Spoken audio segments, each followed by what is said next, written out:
अगर मैं आपसे कहूं कि न्यूजीलैंड के खिलाफ वो पहला ओडीआई मुकाबला टीम इंडिया ने जीता नहीं, अरे भाई साहब, बल्कि 5 खिलाड़ियों ने मिलकर जिताया है। और अगर ये 5 खिलाड़ी ना होते ना, तो लिखकर रख लीजिए, टीम इंडिया ये मुकाबला जीत ही नहीं सकती थी।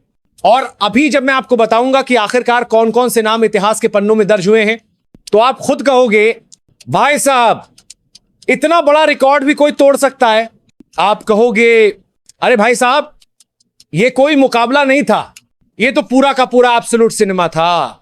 यार, इससे बढ़िया तो हम यही मैच देखते, पिक्चर देखने क्यों जाते।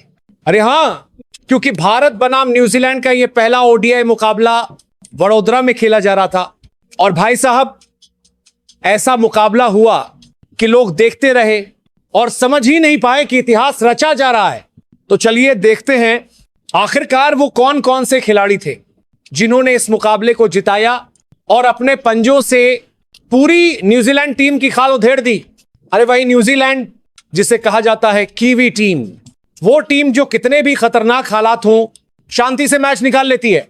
वो टीम जो कह रही थी चैंपियंस ट्रॉफी फाइनल में हारे थे, लेकिन यहां बदला लेकर रहेंगे।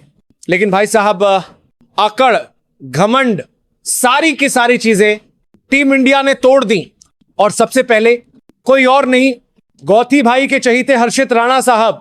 अरे हर्षित राणा, जिसकी बॉलिंग में ऐसा इंप्रूवमेंट आया है कि यकीन ही नहीं होता कि कोई खिलाड़ी इतनी जल्दी इतना बदल सकता है।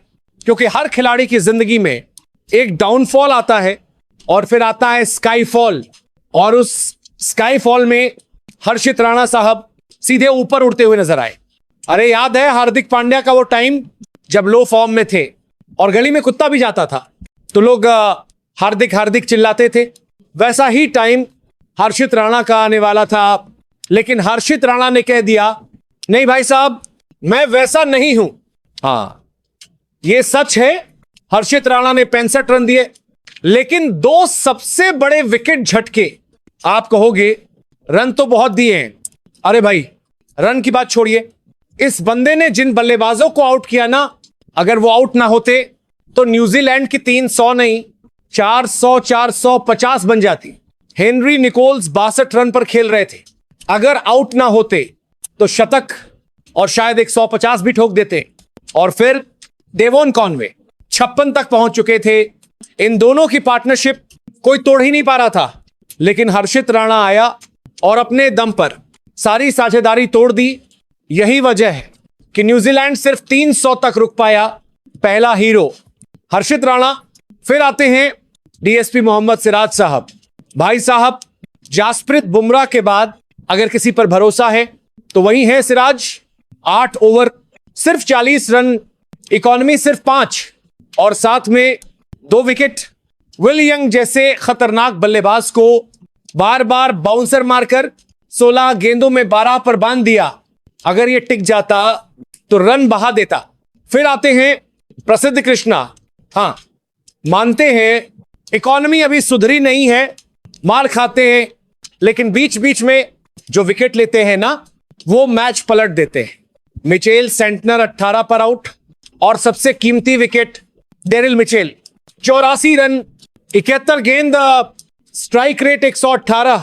इसे आउट करते ही रनों की गंगा पर थोड़ा सा बांध बना। अब बल्लेबाजी में आइए शुभमन गिल, 71 गेंद, 56 रन। हाँ, बड़ी पारी नहीं, लेकिन फॉर्म की वापसी। कम से कम 71 गेंद टिके, यह भी बहुत है। फिजियो आया, पैर बंधा और फिर आउट। और फिर विराट कोहली। भाई साहब, प्यासे शेर जैसा खेल, 93 रन, लेकिन अफसोस शतक नहीं। अगर यह बंदा ना होता ना तो न्यूजीलैंड यह मैच आराम से ले जाता। विराट अकेले नहीं खेलता, सामने वाले को भी आउट नहीं होने देता। सिंगल्स, डबल्स, बीच बीच में बाउंड्री और जीत की राह पर धीरे धीरे चलता हुआ विराट के आउट होते ही 2 विकेट गिरते हैं और दिल धड़कने लगता है। लेकिन केएल राहुल और बाकी खिलाड़ियों ने मैच निकाल लिया। लेकिन सबसे बड़ा क्रेडिट सिर्फ और सिर्फ विराट कोहली को। शतक नहीं आया, दिल टूटा, लेकिन फिर भी पूरे वर्ल्ड में सेकंड नंबर पर पहुंच गए। कुमार संगकारा को पीछे छोड़ दिया। अब बस एक नाम बाकी है, सचिन तेंदुलकर। क्या विराट उन्हें पीछे छोड़ पाएंगे? आप बताइए। अगर इस मैच में शतक होता तो क्या अलग इतिहास रचता। इतिहास तो वैसे भी रच गया, लेकिन शतक होता तो एक कदम और आगे बढ़ जाता। और ऐसी ही और जानकारी के लिए मिलते हैं इस वीडियो में।